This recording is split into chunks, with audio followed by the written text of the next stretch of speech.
What if you bought 7 of these and not a single one of them worked with your Xbox Series console?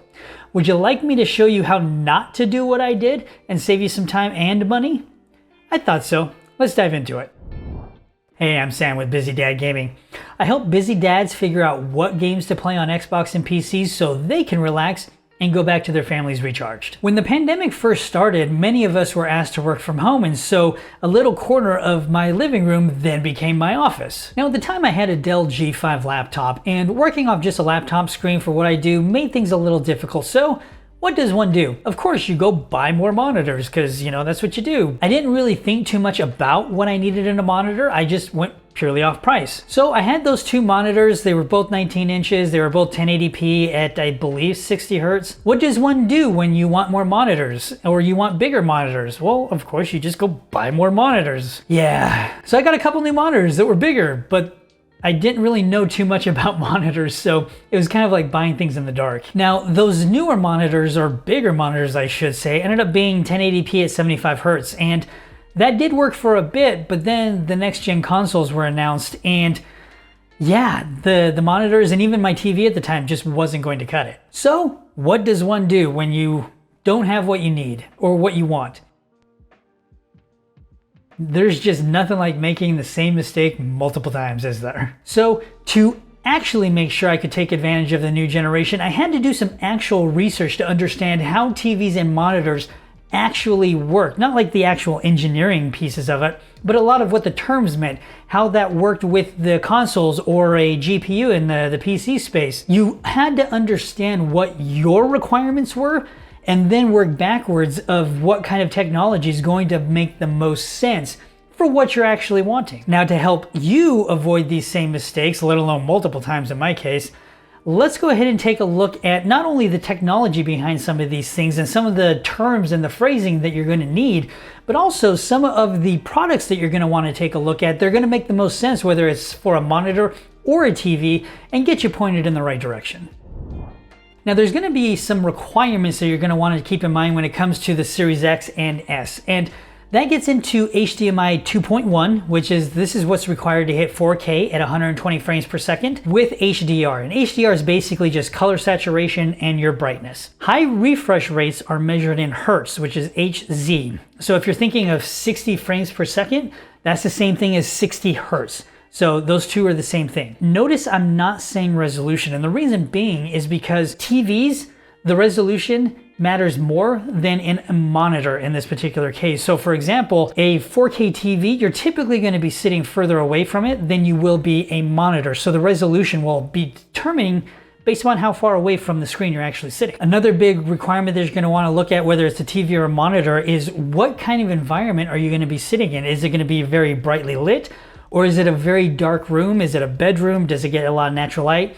Things like that will also really determine what kind of requirements you have when it comes to a TV and a monitor. Now you'll notice I also mentioned how bright or how dark a room is, and this really depends on what kind of technology you're going to use in said monitor or TV. So for example, if you're in a very brightly lit room, you may want to go with an LED panel.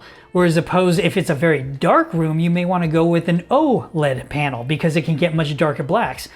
So again, these requirements really matter when you're thinking of what kind of TV or monitor that you're going to go with. And lastly, what kind of viewing angles are you going to be using for this particular panel? Are you going to be off to the side, or are you going to be right up front? Different things like this really do determine whether something is going to be a good fit for you or not. And this really comes down to also, where is the placement of that particular panel in the room that you're going to be doing it in? So for example, is it mounted on a wall up top? Are you going to be sitting off to the side and playing things? These are all of the questions that you need to answer before you even go into looking at what kind of TV or monitor that you're going to want for this system. Now that you have your requirements set, let's go ahead and take a look at a couple TVs that will be beneficial for you depending on where you're at. So the first one, and this is the best one that I've seen come up time and time again, is the LG C1. And I went ahead and just put these all at 55 inches because that's a pretty standard size these days. The key thing on the C1 is that it is an OLED panel. So if you're in a very dark room, it gets very deep blacks. It has very good color. It's a very great picture overall. It also has good color when it comes to watching content. So that's also something to take into account. It does have variable refresh rate, so VRR. So when it comes to the series consoles and it has a title that is VRR, this panel will support that, which it does make a difference. Now, the C1 is a little more expensive than some of these other panels in this same bracket. So typically MSRP comes out to about $1,800, and you can generally find it right now for usually around $200 or $300 off of that. You just do some digging or wait for a particular sale, whether it's Black Friday or just before the Super Bowl. You'll see a lot of different deals at those times. This is overall one of the best TVs that you can get that does have HDMI 2.1, the variable refresh rate, and it will fully support the Series X and S up to 4K at 120 frames per second. Now, the second best panel that I would suggest, and this is actually the one that I went with, was the Sony X90J. And again, I went with a 55 inch here, and this is an LED panel. So it is much better for brighter rooms like I do have in this office. You will potentially get glare depending on what angle you have it at. So that's just something to kind of keep in mind that you typically won't get with an OLED, again, depending on what kind of panel you have. Now, the MSRP on this Sony is about $1,500, but again, you can generally get it for about $200 to $300 off. And this panel does not have variable refresh rate yet. It's something Sony has said, just like the PS5, it'll eventually come at the dawn of time, but it is something that they can go ahead and update with a firmware update. So once that is made available, that's going to be amazing. The other reason I ended up going with this TV is because of the Brevia and the processor that it has in it, because it has the ability to enhance the upscales images that you have, especially when they're not 4K native. So when you have a Series S, for example, and you have it through this TV, you have the upsampling from the Series S, and then the processor in the Sony TV also does AI enhanced upscaling. So it actually makes the image, in my personal opinion, look a little bit better than if you were going with the C1 and its panel. So in this particular case, in my personal opinion, I think the 4K image quality on this Sony TV is better than the C1, but the C1 does get better variable refresh rates, so you'll see those dips in the frame rates less noticeable on the C1. Now, there's a couple TVs that if you have, money burning holes in your pockets like none of us do, some of the TVs that I would suggest is the LG G1. This one usually comes out to about $2,200. And then you have the Sony A90J, which comes out to about $2,800. I'm not going to do deep dives into these particular TVs. The only big difference is they have just more bells and whistles to them. From a gameplay perspective, it's nothing that's going to really enhance your gameplay sessions. So I'm just going to briefly mention them here if you want to go check them out. I'll have links in the descriptions for all of these products that I mentioned in this video. But moving on, let's dive into some monitors. Before we dive deeper into monitors, I do want to bring something up of note, and that is that the type of panel that you go with on your monitor does impact your decision because there are trade-offs between the different panel types. So I would suggest checking out Hardware Unboxed videos on the different panel types, and I'll go ahead and link it at the end of the video. And I'll also link it in the description below. Now let's dive into a couple of the budget monitors at the 1080p and the 1440p ranges, because that's going to be the most applicable for most of you. 4K monitors at this point are just very highly priced, and in most cases tend to be as high as a TV. So I'll let you make your own buying decisions there, but let's go ahead and dive into the 1080p first. Okay, so the first one on the 1080p list, and again, because we're in the 1080 and the 1440 range, these will not be HDMI 2.1. So again, these aren't 4K at 120, there's just a 1080 and 1440. So HDMI 2.0 will be more than enough for both of these panels. So at 1080p, we're gonna be looking at the AOC 24G2. And this one is at 144 Hertz. It is one of the highest rated monitors that you can get at the 1080 range. And because you're on a Series X or S, you don't really need anything above 120 Hertz like you would potentially on a RTX 3080. So in this particular case, it has a lot of bang for the buck. The next best one, and this is actually the one that I went with, was the Gigabyte G27FC. This panel is again 1080p, and it's also at 144 Hertz. It's a little higher priced than The AOC one, it is a 27-inch panel, whereas the other one is a 24-inch panel. Different things like that, sizes will end up impacting the overall decision-making process, but these are two of the best 1080p monitors that I can suggest that go at least up to the 120 frames per second. Now diving into 1440p, we have the first is Gigabyte M27Q.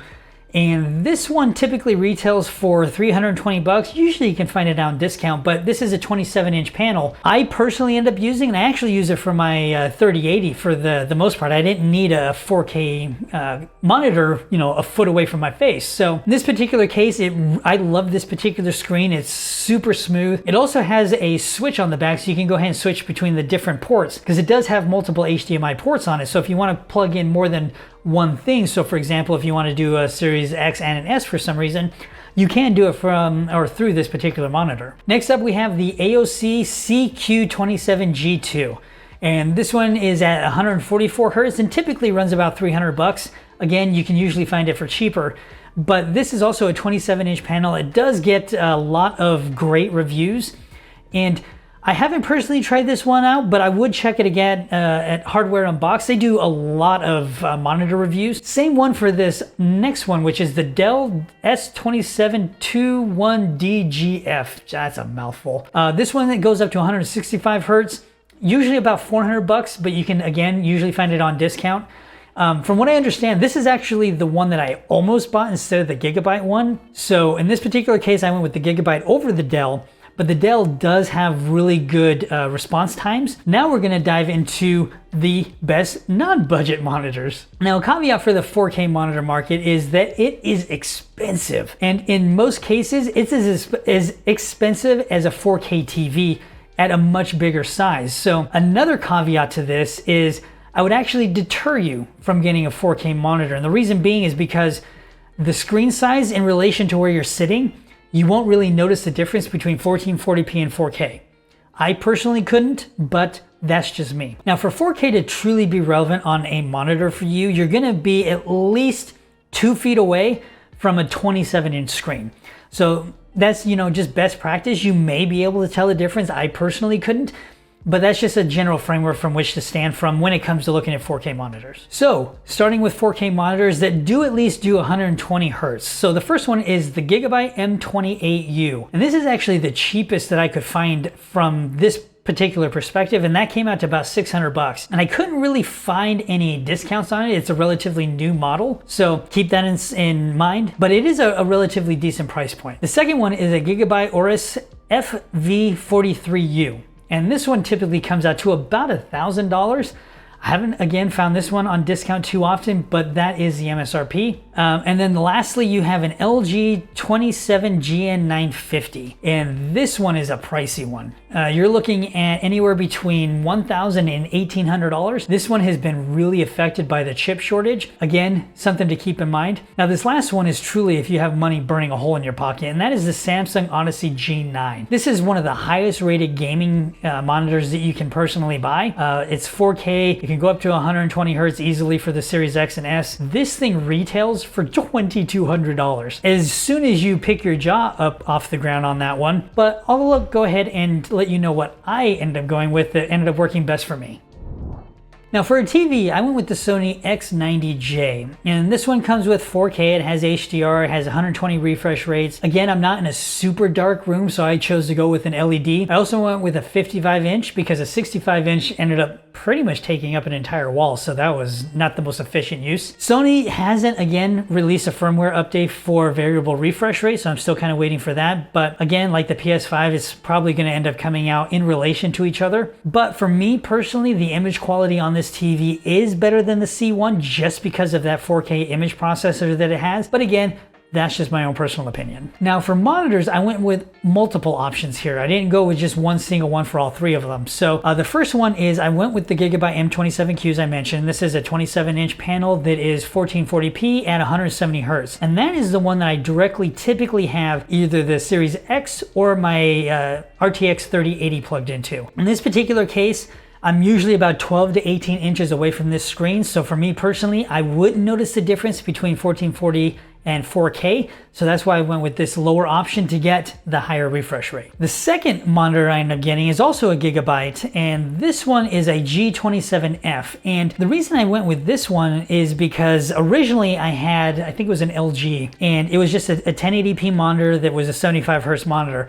But when you're going from 170 refresh rate down to 75 refresh rate, you seriously notice it. So even like basic productivity stuff, you notice the impact. So I ended up going with the Gigabyte, and that one was a 1080p monitor, goes up to 144 frames per second. And I can also double that one with the Series S if I really want to, if I just for some odd reason need to plug it into something else. I also have an LG monitor that's just a 1080p 75 hertz monitor. I use this thing primarily for more static stuff like, office work, Word, Excel, stuff like that.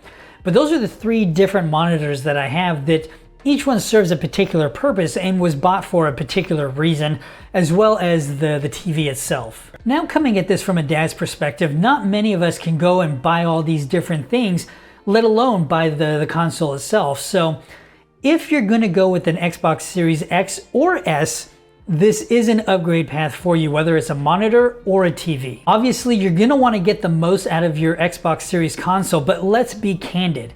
Although we talk about 4K and high refresh rates, even the RTX 3080 struggles at 4K 120, depending on the game. Now, expecting the Series X to be able to do 4K 120 all the time, at this point isn't reasonable, at least until AMD is able to expand their technologies for FSR and it gets more widely adopted. So something like that, just not realistic yet. Now, the TVs required to get the most out of your consoles are coming down in price. So if you have the Series X, for example, and you want 4K at 120, those TVs are starting to come down. Now, if you have just a 4K 60 today, the Series S is probably still going to be your best bet because you don't need 4K 120, and that at least gives you an upgrade path down the road. You haven't even gotten to the 120 frames per second yet. But overall, these TVs are still well above $1,000, and to get the cheapest stuff out there at 4K 120, you're still looking at close to $900 to $1,000 based upon some of these prices coming out. Now, from monitors to get the most out of it, your $600 is entry price, and then it just shoots up from there. I mean, I would never pay $2,200 for a monitor personally. So I hope this video has really helped you understand not only what you need to look at from a Series X and S perspective, but also what kind of TVs and monitors you're gonna look for that is gonna make the most sense for you. Because if you buy one series console, you need to know what that upgrade path is, and you need to know the terms associated with that path, whether it's the resolution or the hertz or HDR or HDMI. All these different things will help you make better buying decisions so you don't screw up and spend hundreds of dollars without actually needing to. Make sure to check out Hardware Unboxed videos on the different kind of monitors that will make the most sense for you, and I'll see you in the next video.